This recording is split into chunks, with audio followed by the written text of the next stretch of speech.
given that we do appear to be in full-scale fighting again, I wanted to know, how do Americans feel about it this time around versus where they were at the beginning? Yeah, historically unpopular. That's the phrase that I would use. The war was unpopular to start off with, and it's become even less popular. You could see it right here. Okay, Washington Post poll, Trump's Iran war net approval rating. In early March, look at this. It was way down there at minus 13 points. Very rare for a war to start off underwater on the net approval. That is approval minus disapproval. But look at how far down we are now, right into the Red Sea. 40 points underwater, according to the Washington Post poll. Look, I tried to find every single poll I possibly could. I believe this minus 40 points represents the least popular poll in terms of Trump's net approval rating on the Iran war, the entire war so far. So as I said at the beginning, it started off unpopular, and now it is even more unpopular, historically unpopular, 40 points underwater. Well, since you're talking about history, put this in some historical perspective. Yeah, okay, let's put it in some historical perspective. You think the war has been worth it or not worth it? And why don't we take a look here? We can compare Iran in 2026 to Iraq in 2006. And keep in mind, the Iraq war by this point in 2006, at this point in the midterm cycle, it had been going on for 3 years at this point. We're only a few months into this war. Think the war was worth it. Iraq in 2006, 58% said it was not worth it. And again, that was 3 years into that war. Look at this now. You think that 58% was high in terms of not worth it? 68% of Americans, more than 2 in 3, say the Iran war was not worth it. Just 28%, less than a third of Americans now say the Iran war was worth it, even less than the 40% who said the Iraq war was worth it. Again, at this point, heading into the 2006 midterm cycle, of course, we remember what happened in 2006. Republicans lost both the House and the Senate. And at this point, this 28%, even lower, and this 68% saying not worth it, even higher than the 58% who said this about Iraq 20 years ago. And so this is a very, very bad number for the president. I think a lot of Republicans in Congress don't like this number one iota. No, look, this is a notable difference. This was a devastating year for Republicans in the midterms there. And I'm really surprised, frankly, that the disapproval is that much higher at this point. All right, who are these people? What is the partisan makeup of people saying that they don't think the Iran war is worth it? Yeah, the 68% not worth it, just a devastating number for Republicans. What is driving this number? Well, it's two groups that I think are just really interesting. Say the Iran war is not worth it. Look at this. Among all independents, it is 77%. More than 3 in 4 of all independents say it's not worth it. How about GOP-leaning independents? These are independents who say they actually lean Republican. 63% of them, more than 3 in 5, nearly 2 in 3, say that, in fact, the Iran war is not worth it. Again, as I said at the beginning, this is a historically unpopular war. It's a war that is becoming only more unpopular. And while President Trump won't be on the ballot come November, a lot of Republicans in Congress will be, and they cannot like the look of these numbers, especially with a group of GOP-leaning independents who historically vote Republican. They need these voters. They need these voters. They need these voters. They need these voters. And right now in the Iran war, they most certainly don't have these voters. Oh, Canada. Oh, no, that's what's going on here. It's like a bizarro Harry Houdini. How do you make an alliance disappear? How Canadians view the United States, a threat or cautiously. In 2024, it was just 26%. Ally or friend, 73%. Now these numbers, inverse, flip around the rosy. Look at this. Okay, now 74%. Look at that, up nearly 50 points. Now Canadians say that the U.S. should be viewed as a threat or cautiously. The ally or friend, down through the floor, down the St. Lawrence River. Now just 22% of Canadians say they should view the United States as an ally or a friend. That is down, 51 points. Canadians not liking the way things are going under the administration of Donald John Trump. Just 22% of Canadians view the United States as an ally or friend, and they like everybody. They like everybody. All right, so how do they view the president in terms of, compared to other presidents? Yeah, okay, so Donald John Trump is the driver behind this drop in the ally and friend from 73% to 22%. An unbelievable drop. You rarely see drops like that over the course of just a few years. And take a look here. Canadians' views on the U.S. president in 2024. Look at this. Confident, 52%. Now, not confident as we go from Biden to Trump, 20%. And then the not confident number, look at that.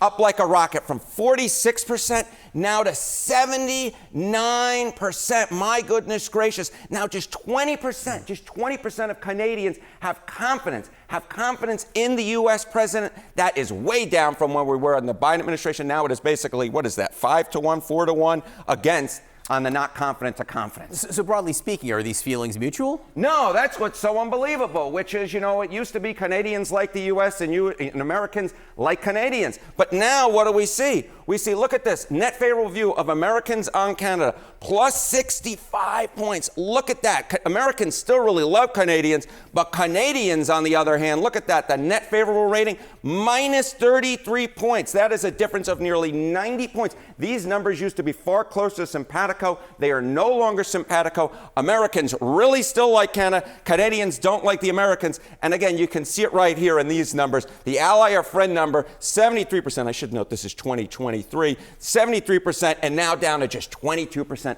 My goodness gracious, you just never see anything like this. As I said, it's like a bizarro Harry Houdini. You make an alliance, poof, disappear. Uh-oh, worry sign, at least compared to history, because I want to take it back through the history machine, and I want to note, okay, House National July, CNBC, Washington Post poll average, midterm years. This is the generic ballot, right? Where were we back in 2006 when, of course, Democrats would go back on to win the House? They were up by 12 in an average of those two polls. How about 2018? They were up by an average of 10 in those two polls. Look at where that average is now. Well less than half of either the level of 2018 and 2006. Way down there. Yes, they're ahead, but they're ahead. I have to shrink down on the screen. They're ahead by only 4 points, which is significantly less than what we saw in 2018 and 2006 when Democrats took back the House. So, as I said, this is an this is a warning sign. While, yes, Democrats are ahead, not by anywhere near the margin they were in prior wave years. Because 4 isn't 10. No. And it's not 12. No, they taught me that back in pre-K, that 4 is not 10 or 12. And not only that,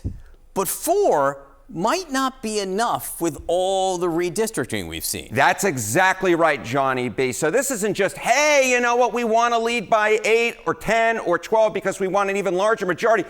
You might not even get the majority at all if, in fact, the House popular vote ends up by 4. Because just take a look at this. Okay, the Washington Post CNBC poll lead, it's 4 on average, right?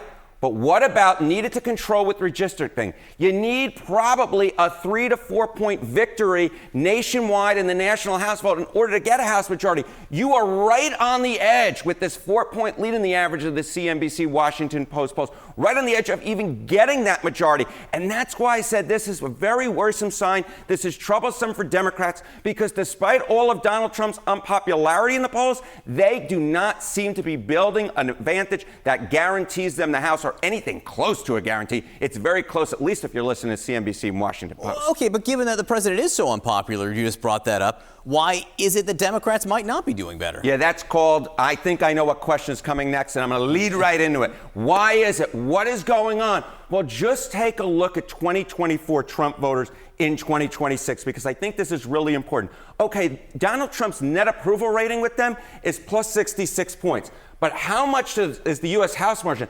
Republicans lead amongst these same voters by 87 points. In other words, there is a chunk of 2024 Trump voters who right now aren't so hot to trot on Donald Trump, but are still very much in the Republican camp. And that, to me, is the worrisome sign for Democrats, because how do you convince those voters to necessarily go over to you? Because it seems to me that their baseline opinion is I want to vote Republican, even if I don't like Donald Trump. And that's a very tough voter to convert, as opposed to independents who, could go either way. These are people who have shown an affinity for Republicans in the past and voting for Donald Trump in the past. And right now, they're showing that exact same affinity to vote Republican in the midterms. And that's why this race is much tighter than I think a lot of Democrats would wish it would be, given Trump's unpopularity. It's interesting. They're kind of outrunning Trump among Trump voters right now. That's a wordful, but yes, that's exactly what's going on.